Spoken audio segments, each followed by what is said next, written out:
Change is inevitable. We would like to avoid it, but the best thing that we can do is to embrace it. Can we be better at it? Let's find out together. I'm Yuen. It's Mike. Welcome to the Imperfect Clinician.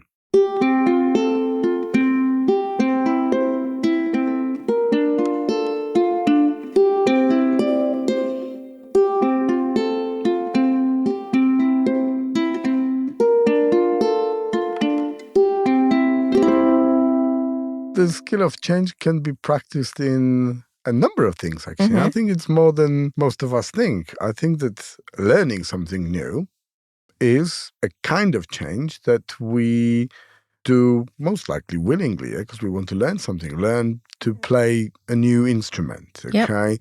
Go to a dance class or start dancing, knitting, if you've never done it before. I mean, let's face it, the resources now available online can really teach us to do a lot of things that we would have never thought, because people couldn't be bothered in the older days to go to a library to learn how to knit. Now, probably even I could start to knit watching some TikTok videos that's going to teach you that in less than a minute. And it might be no cost. Yeah, as well. The cost doesn't necessarily have to be included. I mean, there are apps that can teach you languages, on a basic level for free as well. What about painting, I think it's important, what you've mentioned, is to go outside of your comfort zone.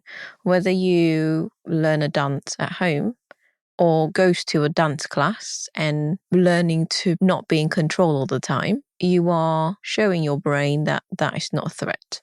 Well, I'll tell you what I was forced to do. When I had one of my wrists in plaster, in a cast, I was told that I should start writing with my right hand.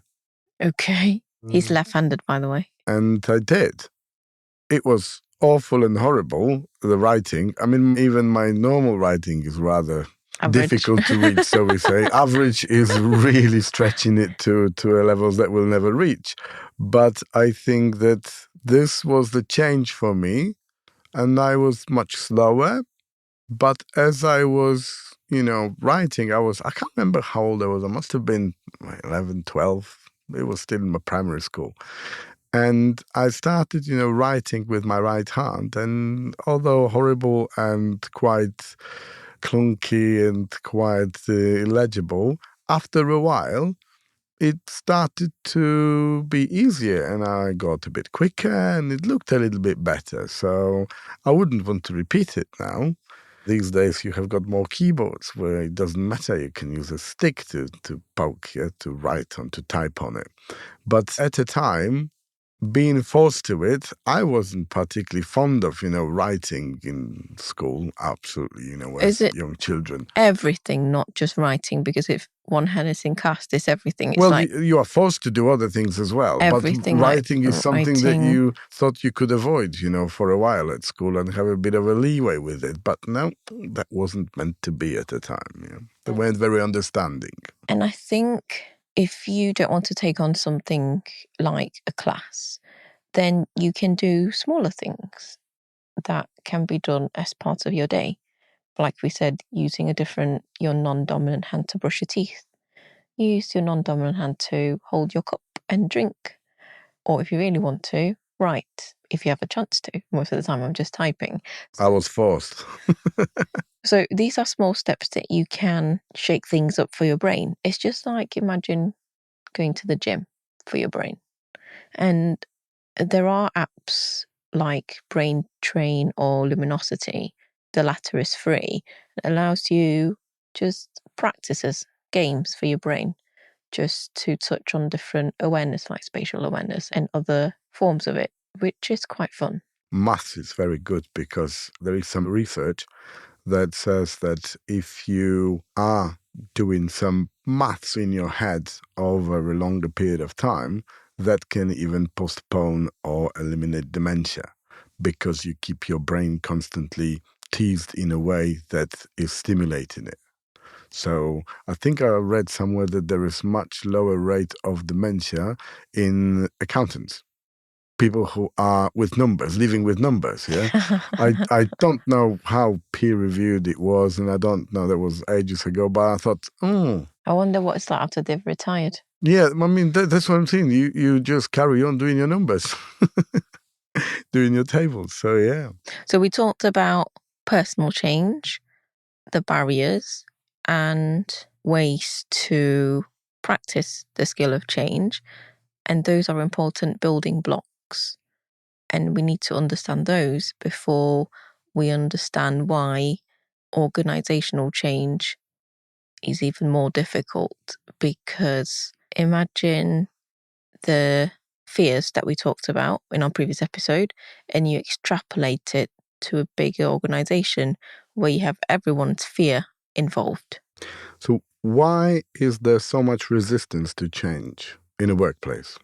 I think there are a lot of fears involved, and Rosa Beth Cantor's article about 10 reasons people resist change in Harvard Business Review was very comprehensive. So there are fear about more work, because change is indeed more work, and we need to acknowledge hard work of change by rewarding participants.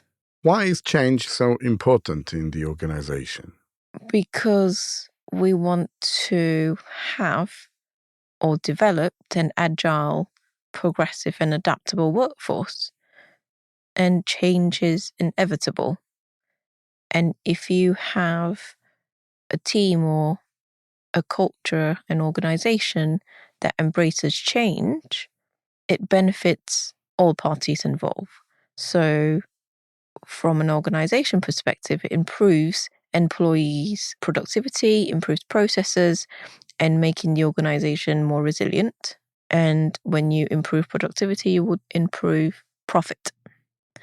And in exchange, the employees will then feel empowered, their confidence will improve, and it will boost their satisfaction, especially when they have a shared vision at work within the culture of growth. So what should we avoid?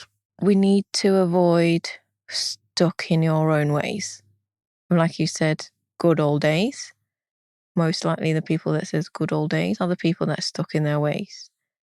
And working in isolation, working in silo, that is definitely not going to work. So if you're not part of the solution, you're part of the problem. Yes, there is no in between. It's no in between. So what steps do you need to consider when you are implementing change in an organization? There are lots of different change management model, I guess. But what I wanted to talk about and what I've listed out is what I find actually helpful and has been beneficial to galvanize and influence people for change. So the first step is definitely defining your vision and goal. And so you are defining the benefits, the outcome. So vision and goal is like the overarching definition. And then you go into what's the benefits, what's the outcome, what's the time frame, what's the target, and how are you approaching it, or how are you getting there? So a roadmap is helpful for people to see it, to visualize it in terms of point A, this is what we need to do, point B, this is what we need to do. And I think it's impossible to start any change without analyzing data. And we need to analyze who are the stakeholders.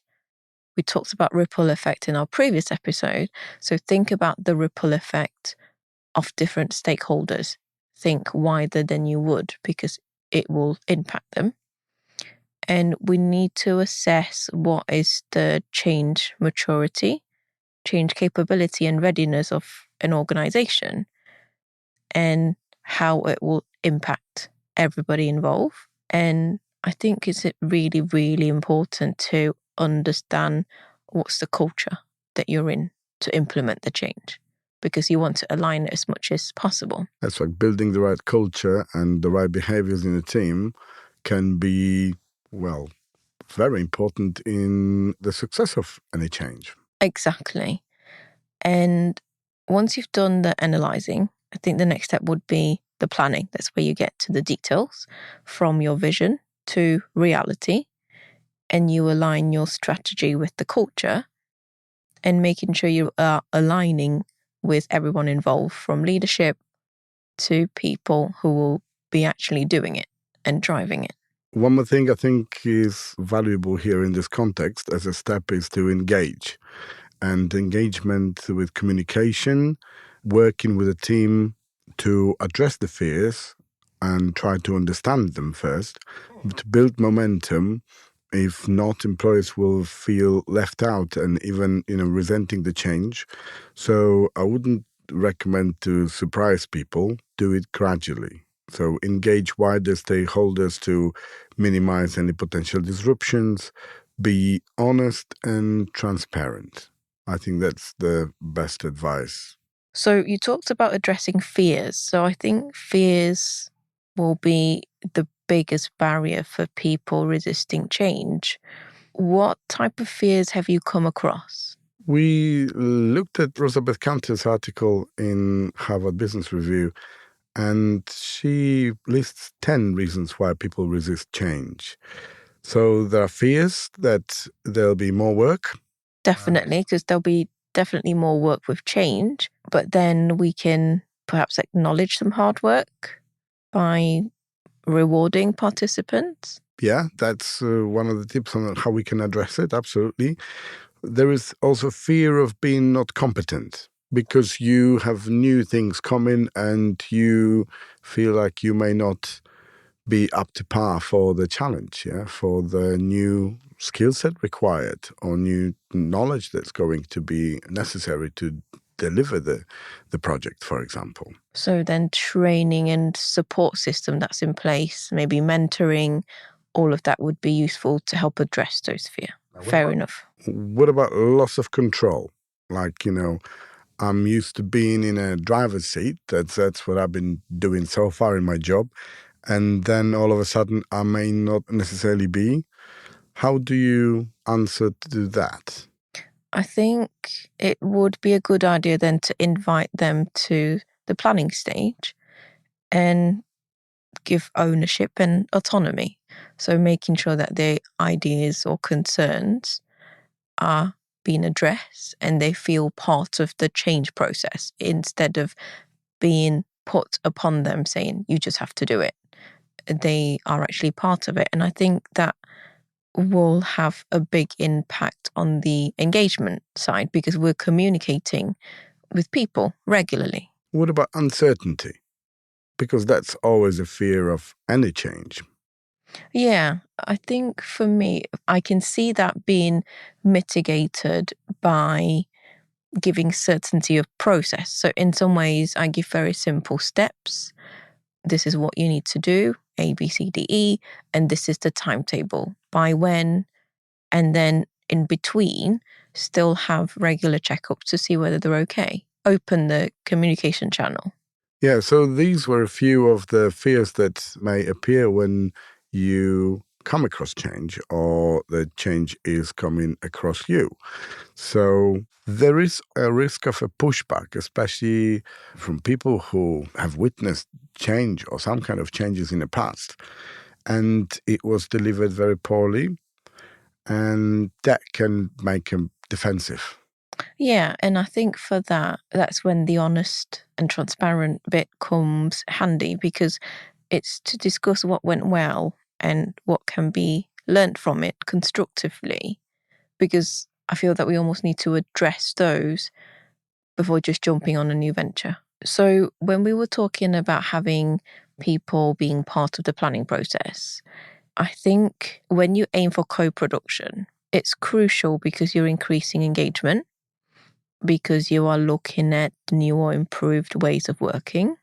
And I guess when you have different people planning the project together, you have different perspective or wider perspective of risk assessment and mitigation, because what I can see will be different from what you can see.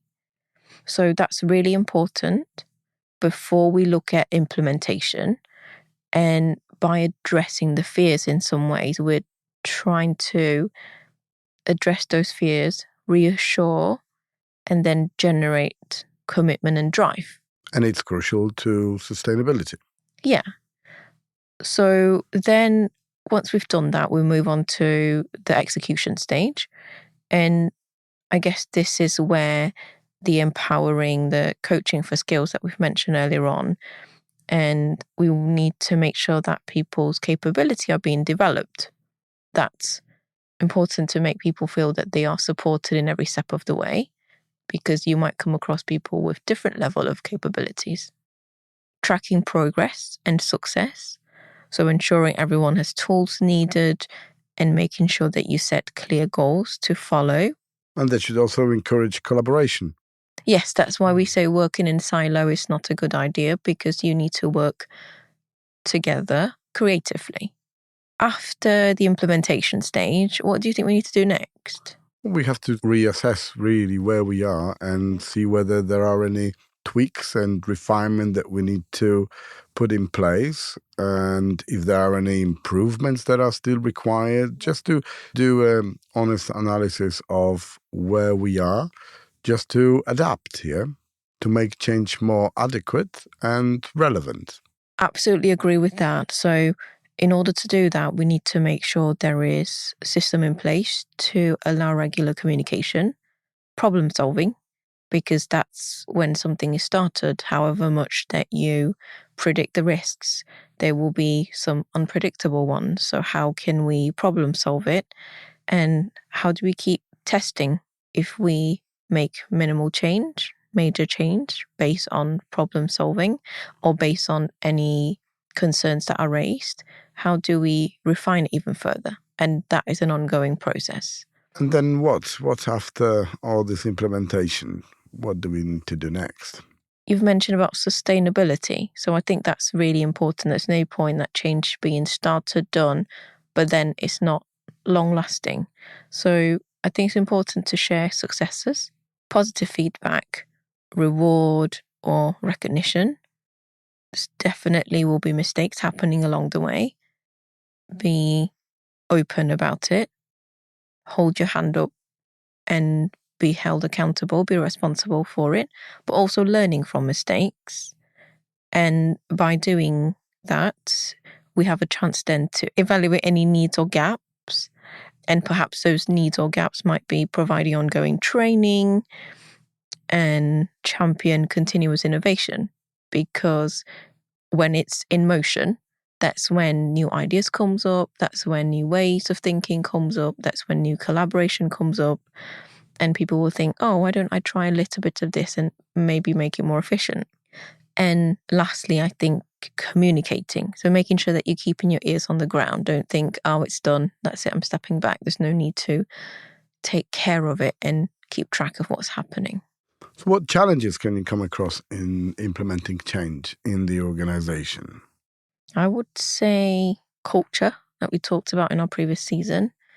Team culture can be a make or break for a place where change has been very resistant and always been frowned upon.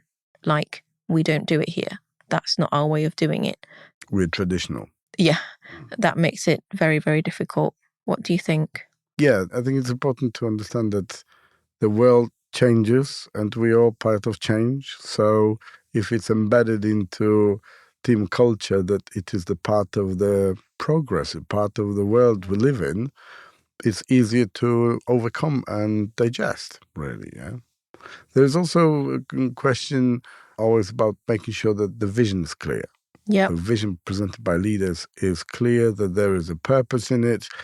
And also, on the note of being clear, that there is a clear leadership. I think that's also quite important as well.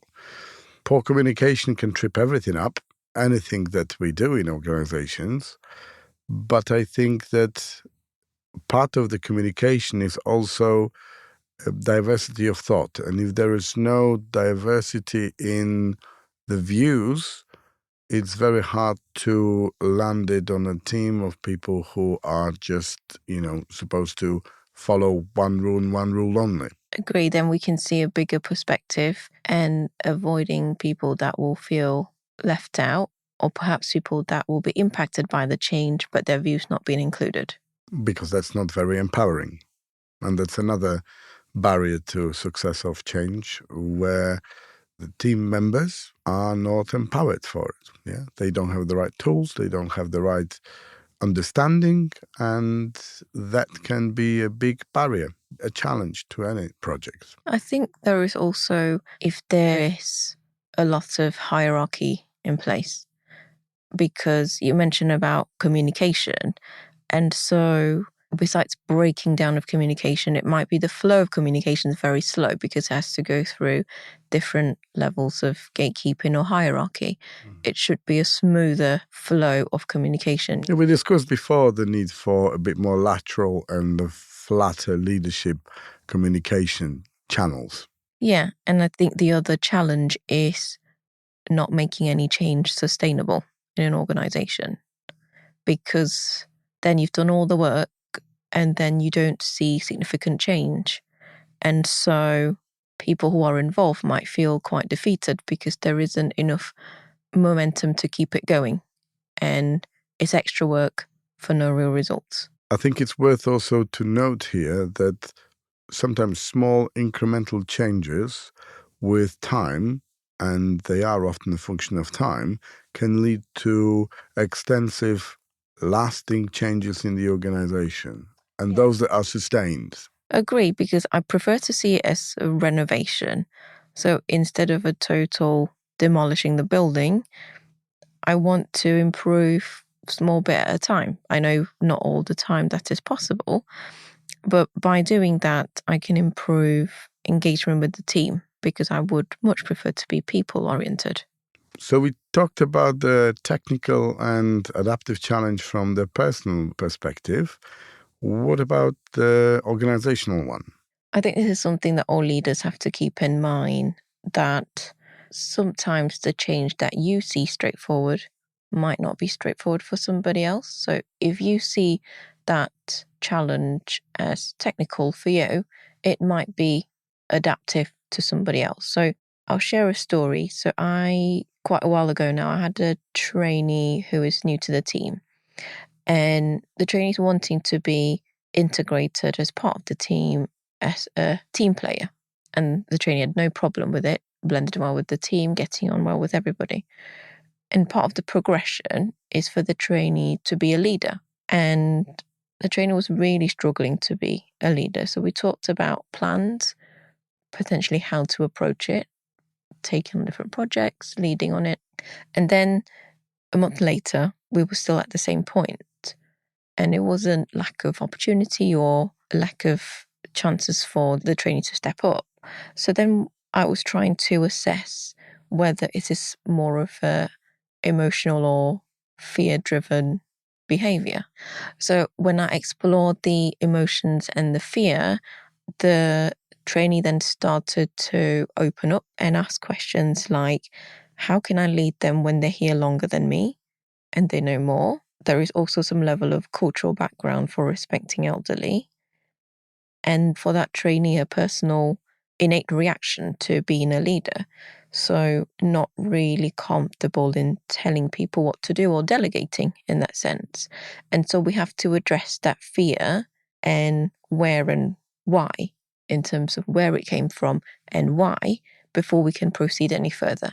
That's why when you help support, mentor, coach people in challenges, or if you want them to step up, making sure that you think of it from a both. Is it from a technical challenge for this person or adaptive? And your approach will be different.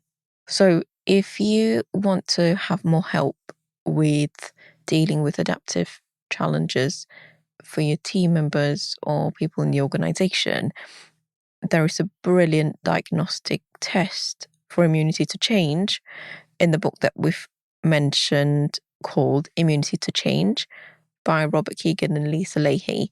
That diagnostic test, it's great for leaders, team members, if you want to progress further. Can you tell me more about this diagnostic test?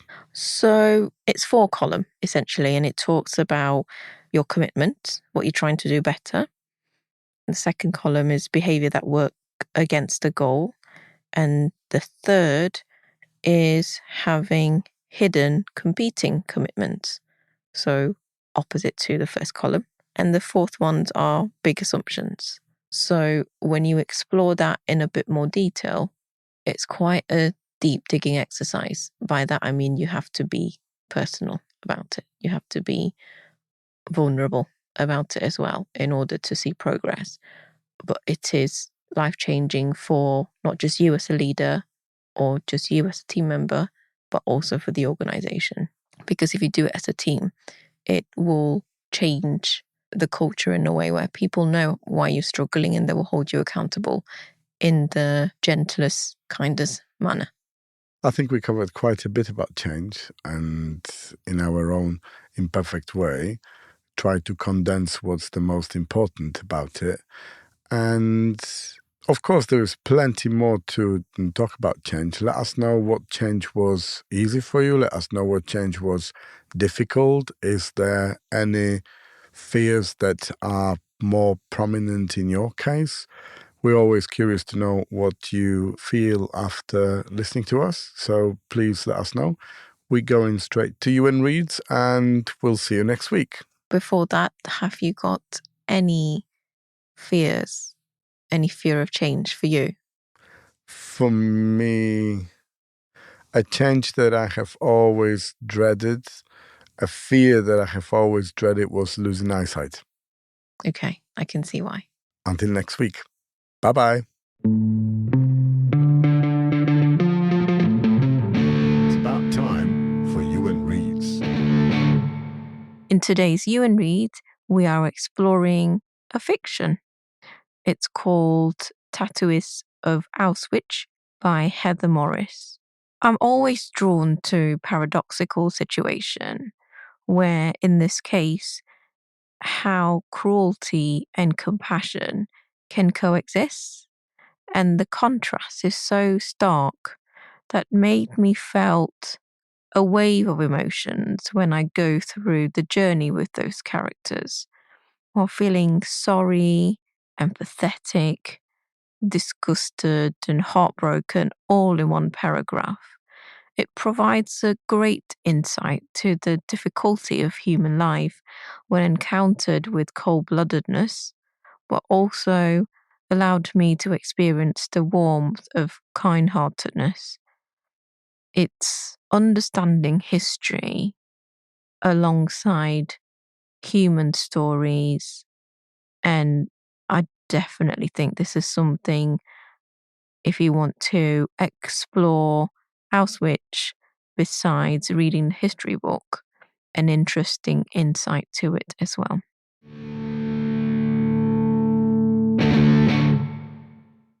Thank you for listening to the Imperfect Clinician podcast. Grow and learn with us using our experience and flaws, just like we'd learn every day about ourselves. The best way to support us is to hit that follow or subscribe button. Thanks for your participation in our socials. We take to heart the ratings, reviews, and comments.